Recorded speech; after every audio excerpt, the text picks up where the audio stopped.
사실 여러분 이게 되게 안타까운 상황인 거죠. 내 주변 사람들이 나를 떠나. 참 그것만큼 슬픈 게 없거든요. 그래서 오늘은 우리 사랑하는 가족 여러분들과 함께 50대가 되면서 주변 사람들이 나를 떠나는 세 가지 이유에 대해서 좀 깊이 있게 인문학적으로 접근을 해보도록 하겠습니다. 오늘도 여러분 우리는 인생 정답, 인생 솔루션을 인생을 위한 최선의 생각에서 찾아볼 거고요. 오늘 글 3개를 같이 읽어볼 건데 오늘 이 세 가지 이유는 여러분 이 뿌리 명언들, 이 명언들만 읽어보셔도 진짜 명쾌하게 정리가 되실 거예요. 이따 같이 읽어보시면 아시겠지만 읽고 나시면은 진짜 격하게 공감을 하실 겁니다. 그래서 하나하나 읽어보면은 이 글은 제가 처음 소개해드리는 글이거든요. 근데 이 명언은 진짜 명언 오브 명언이에요. 제가 이 명언을 처음 접했을 때 진짜 감탄을 했어요. 감탄. 와 이러면서. 너무 훌륭한 명언입니다. 사람이 성숙해지는 속도는 그가 견딜 수 있는 당혹감의 정도에 비례한다. 와, 진짜 명언이에요. 사람은 당혹감을 피하며 성장하지 않는다. 삶은 우리가 준비되지 않은 순간에 질문을 던지고 설명할 수 없는 상황 속에 우리를 세워둔다. 이게 여러분 인생이 어렵고 힘든 이유예요. 그러니까 준비가 된 순간에 삶이 우리에게 질문을 던져도 대답하기가 어렵거든요. 근데 준비가 안 됐어. 그때 삶이 나에게 질문을 던져. 진짜 당혹스럽죠. 말 그대로 진짜 당혹스럽네요. 설명할 수 없는 상황 속에 우리를 세워둔다. 이것도 너무 힘든 상황이죠. 그렇죠? 상황 이해가 안 돼. 설명이 안 돼. 근데 그 상황 속 한가운데 우리가 서 있어야 돼. 미치죠. 너무 힘들죠. 그렇죠?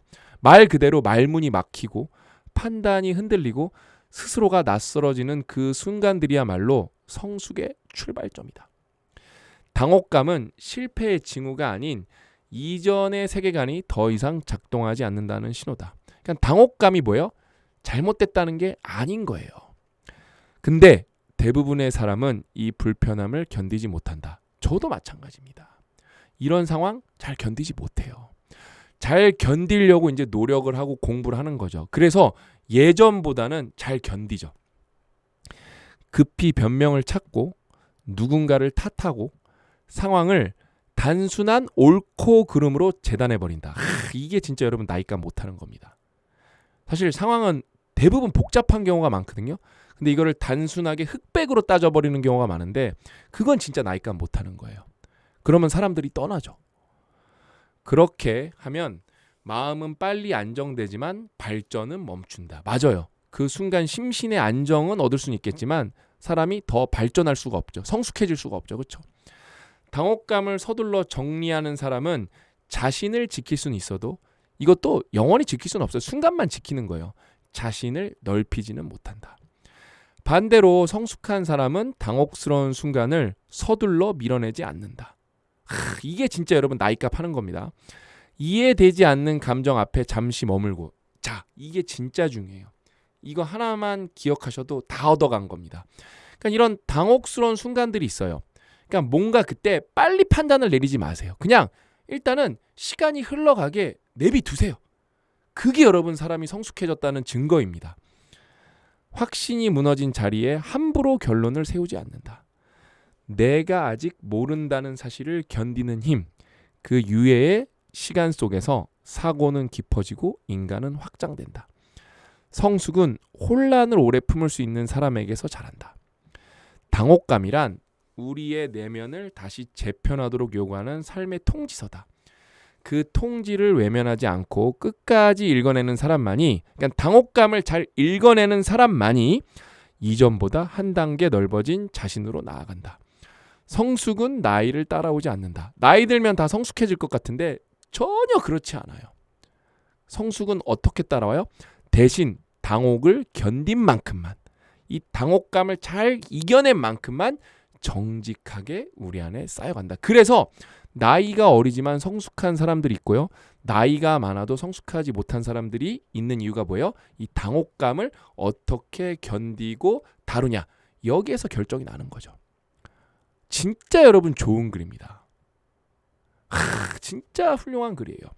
그래서 다음 글로 넘어가 보면은 누구도 자신이 틀렸다는 사실을 인정하는 것을 부끄러워해서는 안 된다.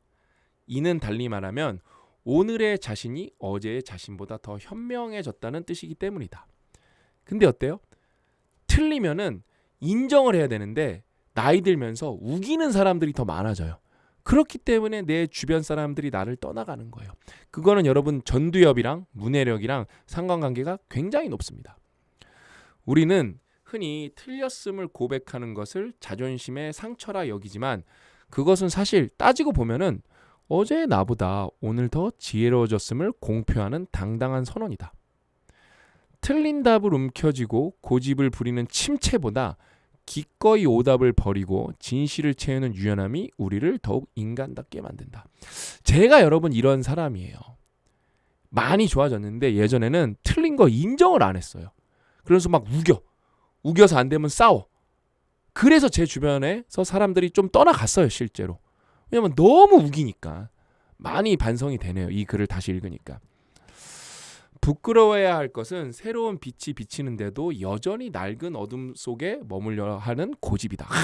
명문이네요. 다시 읽어드릴게요.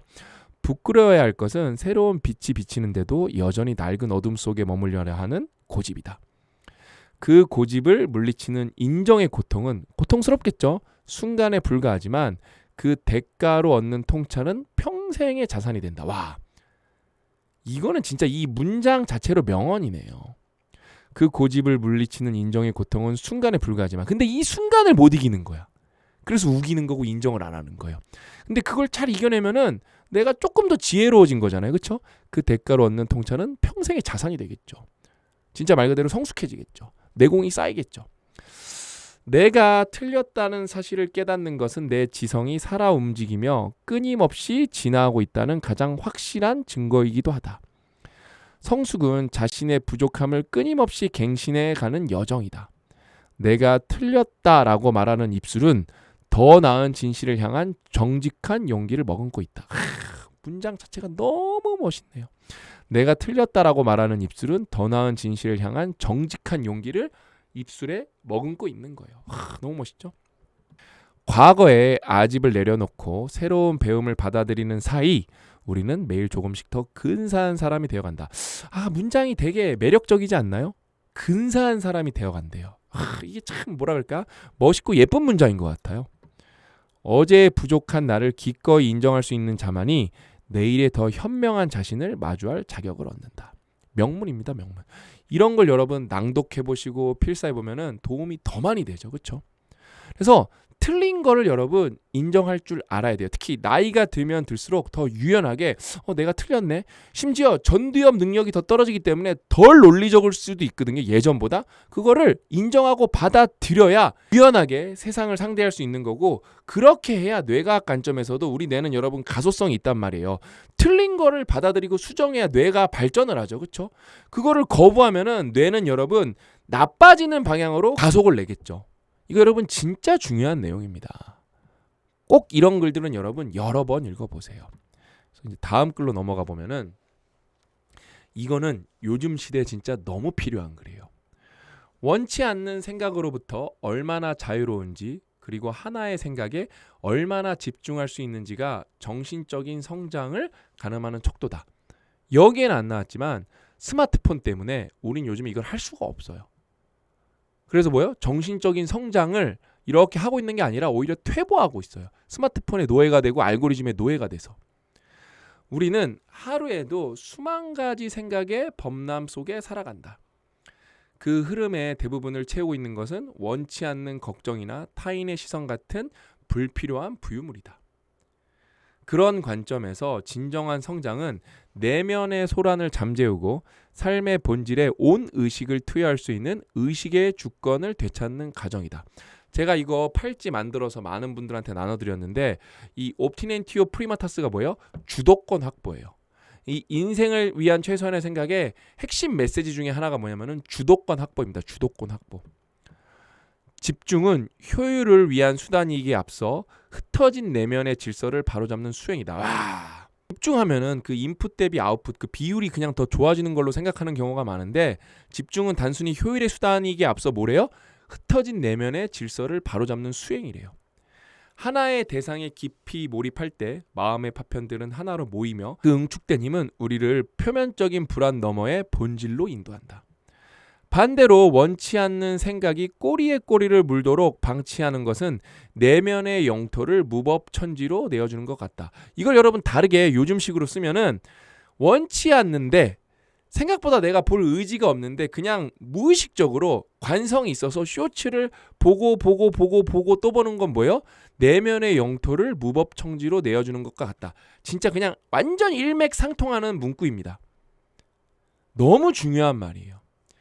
이 주권의 회복은 내가 원하지 않는 생각에 아니오라고 말할 수 있는 단호함과 지향해야 할 가치의 의식을 고정하는 인내에서 시작된다. 그러니까 뭐 여러분 휴식 시간에 쇼츠 잠깐 볼 수 있죠. 근데 딱 봤으면은 끊을 줄 알아야 되는데 이거를 딱 단칼에 끊어내는 사람이 많지 않다는 거예요. 저 포함입니다. 저도 스포츠 이런 걸 좋아해서 스포츠로 이렇게 좀 재미있는 쇼츠 보다 보면은 한도 끝도 없이 봐요. 그래서 애초에 안 보려고 노력을 하고 정해진 시간에만 보려고 되게 노력을 많이 합니다. 그렇게 노력을 하면은 확실히 스마트폰을 조금 더 똑똑하게 쓰고 불필요한 순간에 안 쓰게 돼요. 실제로 됩니다. 정신적 성장의 끝은 생각의 범람 속에서도 중심을 잃지 않는 의식의 명료함을 얻는 데 있다. 마음이 과거의 유령이나 미래의 환영에 붙들리지 않고 오직 지금 여기에 진실에 머무를 수 있을 때 인간은 자유로워진다. 이게 진짜 자유로운 거죠. 격가지 같은 생각들을 쳐내고 본질에만 집중할 수 있는 통제력은 외부의 소란에 상관없이 자신의 삶을 주도하는 궁극적인 힘이 된다. 이 명언은 여러분 진짜 중요한 명언입니다. 그래서 명언 다시 한번 읽어드리면서 끝낼게요. 원치 않는 생각으로부터 얼마나 자유로운지 그리고 하나의 생각에 얼마나 집중할 수 있는지가 정신적인 성장을 가늠하는 척도다. 진짜 이게 여러분 나이값을 가늠하는 척도이기도 합니다. 그래서 여러분 글들이 너무 좋잖아요. 그렇죠? 그 이유가 뭐예요? 이 명언이 거인을 읽다에서 나와서 그래요. 거인을 읽다는 여러분 순수한 명언집이고요. 1400개의 명언이 있습니다.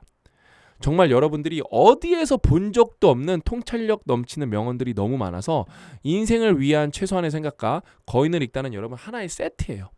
그래서 꼭 같이 읽어보셨으면 좋겠고 제가 그래서 오늘도 거인을 읽다 좀 보여드리고 싶어서 아무 페이지 진짜 이렇게 의도적으로 펴서 사진을 찍어온 게 아니라 그냥 후룩 넘기면서 아무 페이지나 한 페이지 찍어왔거든요. 그냥 예술이에요. 다 읽어드릴게요. 그 누구도 받은 것으로 존경받지 못했다. 존경은 베푼 것에 대한 보상이었다. 그냥 진짜 대단한 명언입니다. 촌철살인 그 자체예요. 이것도 대단해요. 필요한 것은 도망치거나 통제하거나 억압하거나 다른 어떤 저항을 하는 것이 아니라 두려움을 이해하는 것이다. 이 두려움을 여러분 우리가 자꾸 외면하기 때문에 망상에 사로잡히고 내 주도권을 찾지 못하는 거예요. 즉 두려움을 관찰하고 배우고 직접 적총하는 것이다. 직면하는 법을 알아야겠죠. 두려움을. 우리는 두려움을 피하는 방법이 아니라 두려움 그 자체를 배워야 한다. 명언 오브 명언입니다. 마지막 명언 같이 읽어보면은 이론 없는 경험은 맹목적이지만 경험 없는 이론은 단지 지적놀이일 뿐이다. 칸트가 한 얘기죠. 그냥 여러분 명언 하나하나가 예술이에요. 이게 무려 1400개가 있어서 거인은 일단은 여러분 우리나라에 존재하는 명언집 중에 그냥 독보적 압도적 1위 명언집입니다. 그 다음에 영어 원문이랑 같이 있어서 영어 공부하기도 좋죠. 그 다음에 이 원문의 의미를 영어를 해석하면서 곱씹어 볼 수가 있죠. 그렇죠? 그래서 여러분 인생을 위한 최소한의 생각과 거인을 읽다는 꼭 함께 읽어보는 것을 저는 진짜 진심으로 강력하게 추천드립니다. 그래서 오늘 벌써 여러분 이제 인생을 위한 최소한의 생각 특강이 95번째였어요. 이제 6, 7, 8, 9, 10 딱 5개 남았네요. 와 정말 긴 시간이었는데 저는 몰입해서 인생을 위한 최선의 생각 특강을 찍어서 이 앞에 어떻게 찍었는지 기억이 안 날 정도예요. 그만큼 즐겁게 몰입해서 찍었고 앞으로 6, 7, 8, 9, 10 5개 맞죠? 이 5개 특강 마저 잘 찍으면서 이 대미를 정말 아름답게 장식을 할 거고요. 그러면서 100개 다 찍었다고 해서 안 찍는 게 아니라 생각이 나면은 추가적으로 또 인생을 위한 최선의 생각 특강 외전으로 또 꾸준히 특강을 찍어 나갈 예정입니다. 그러니까 기대해 주셔도 좋습니다. 그래서 오늘 이야기는 여기까지였고요. 저는 부지런히 더 열심히 준비해서 더 좋은 특강으로 찾아뵙겠다고 약속을 드리면서 여기서 물러가도록 하겠습니다. 또 만나요.